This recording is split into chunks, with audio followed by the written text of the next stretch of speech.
Watanzania wamemvuruga vibaya Rais Samia Suluhu mitandaoni baada ya dadake Humphrey Polepole kufanyiwa unyama na jeshi la polisi. Hujambo na karibu kwa taarifa zetu za Kenyascope, na ikiwa ni mgeni hapa, tafadhali kumbuka kusubscribe.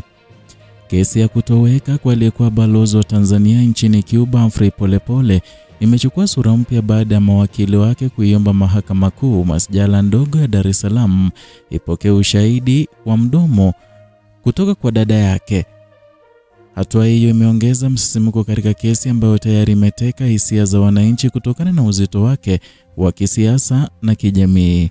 Kwa mujibu wa maelezo yaliyotolewa mahakamani na jopo la mawakili wa Polepole likiongozwa na wakili Peter Kabatala, Christina anadaiwa kushikiliwa na maafisa wa polisi mnamo Julai tarehe 17 katika nyumba yake iliyoko Bahari Beach jijini Dar es Salaam, na inadaiwa kuwa wakati wa tukio hilo Christina aliteswa na kuulizwa maswali kuhusu alipo kaka yake, hatua ambayo mawakili wake wanasema ni ushahidi muhimu katika kufichua mtu waliokuwa nyuma ama kufichua watu waliokuwa nyuma ya kutoweka kwa Humphrey Polepole.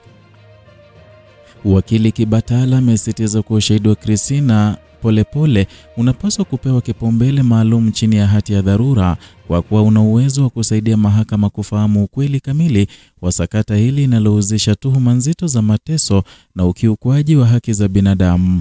Kwa upande wao, mawakili wa serikali wakiongozwa na wakili Ayub Sanga wamepinga ombi hilo, wakidai kuwa upande wa Polepole unachelewesha mwenendo wa kesi kwa makusudi. Wakili Sanga ameeleza kuwa kama ushahidi huu ungekuwa muhimu ungetolewa mapema kupitia kiapo cha maandishi. Ameongeza kuwa kuruhusu ushahidi wa mdomo katika hatua hii ya shauri unaweza kuvuruga utaratibu wa kisheria na kuathiri haki za watu waliotajwa katika kesi hiyo, ambao watapewa nafasi ya kujibu madai hayo moja kwa moja. Jaji Salma Mahimbi anayesikiliza kesi hiyo ameahidi kutoa uamuzi kuhusu ombi hilo baada ya kusikiliza hoja zote kutoka pande mbili. Kesi inahusisha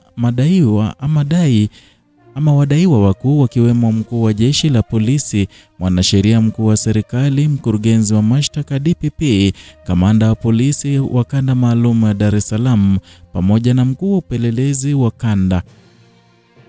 Kesi ya Polepole imeendelea kuwa moja ya mashauri yenye kuibua maswali makubwa kuhusu usalama wa raia na utendaji wa vyombo vya dola, na wataalamu wa sheria wanasema uamuzi wa mahakama kuhusu ushahidi wa Christina unaweza kuwa na athari kubwa katika mwenendo wa mzima wa kesi, hasa ikizingatiwa kwamba ushahidi huu unagusa moja kwa moja madai ya utekaji, mateso na matumizi mabaya ya madaraka. Wakati taifa likisubiri uamuzi wa mahakama, hisia za wananchi zimeendelea kupanda, wengi wakifuatilia kwa karibu kila hatua ya kesi hiyo inayozidi kufichua sura mpya kila siku. Kenyascope itaendelea kukuletea taarifa za kina kuhusu maendeleo ya kesi ya kutekwa kwa Humphrey Polepole, kesi ambayo sasa imegeuka kipimo cha ukweli, uadilifu na uwajibikaji katika vyombo vya dola nchini Tanzania.